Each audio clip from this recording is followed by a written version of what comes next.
Today's Christmas reading comes from the Foxfire 40th Anniversary book, and I'm going to be sharing several different memories from the book. We always celebrated Christmas ever since I've been big enough to remember. When night came, we always went to the chimney corner, pulled our stocking off, and hung 'em up. And Santa Claus come while we was in bed asleep. Put up a dirty sock. It's just as good in a dirty sock as it was in a clean sock. We'd stick a stick in the chimney and hang them stockings up on the stick, and when we woke up next morning, it'd be full of apples and oranges and 2 or 3 sticks of candy.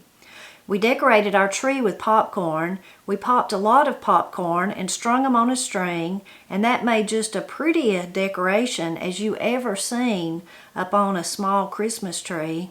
It was a job. Sometimes they wouldn't string. Sometimes they popped in two.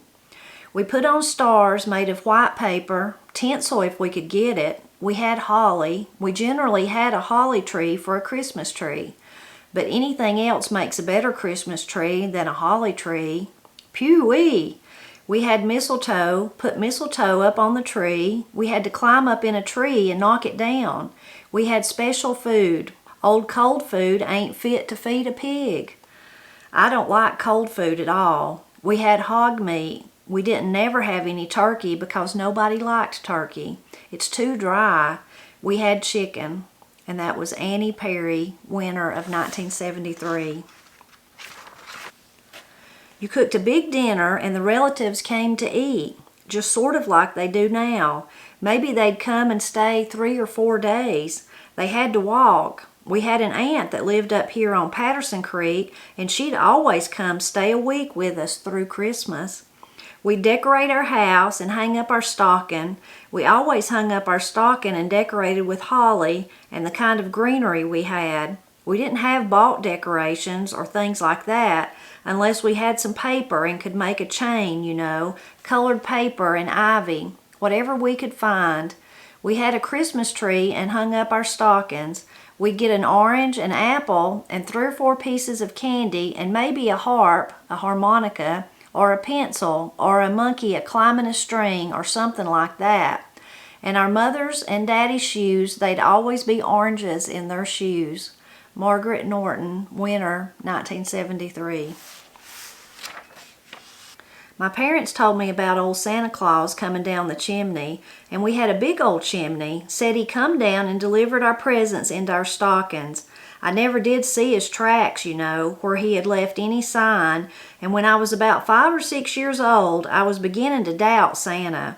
Next morning when I got up, Christmas morning, I found a gun in my stocking, one of those little old cap busters, cap gun. Didn't have a roll of caps with it, just stick one cap in there at a time, pull back the trigger, and bang! I got that gun out of that stocking. It was the first one I'd ever seen, and the caps was just loose in a little box.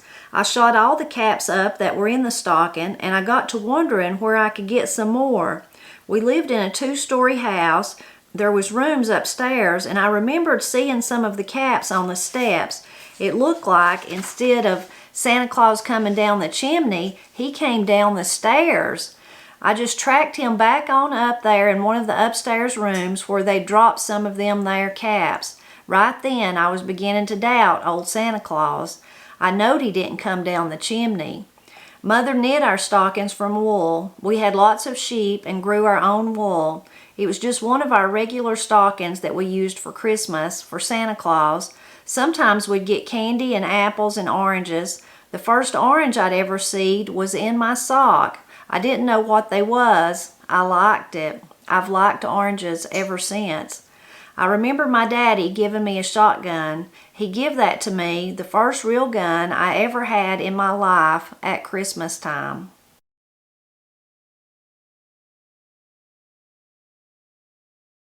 When I was 10 years old, my stepfather broke his arm just before Christmas. We was going to have nothing for Christmas. Us kids, we took a big cardboard box, cut a little Christmas tree out of it, propped it up on our library table in the living room, made little ornament things for it, put it on the tree, and had the best little tree. Uncle Earl, who was in the war, came to our house on Christmas Eve and brought us a Christmas tree. He had come home on leave. He was still in the Army. He made a career out of it. We had a little box of ornaments and tinsel. We had a new family in our neighborhood. Their mother and daddy was dead, and they was living with their sister and her husband. There was 3 of those brothers, and they were the nicest boys. They had little nieces and nephews of their sisters, so it was a pretty big family. They had just moved into our neighborhood. Us kids said, "Mother, can we give our Christmas tree and things that Uncle Earl brought to them?" She said, "Oh, I don't know." People were proud, so proud. I said, "They won't care. Let us kids take it over there and give it to them." We walked through the fields, and there was a big snow on. My brother and my little sister and I walked and carried this to where they lived.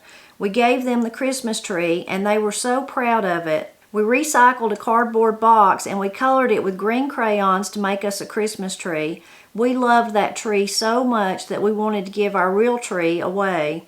We did, and then they had Christmas too. I was 10 years old. Josephine Miller, Spring Summer, 1999.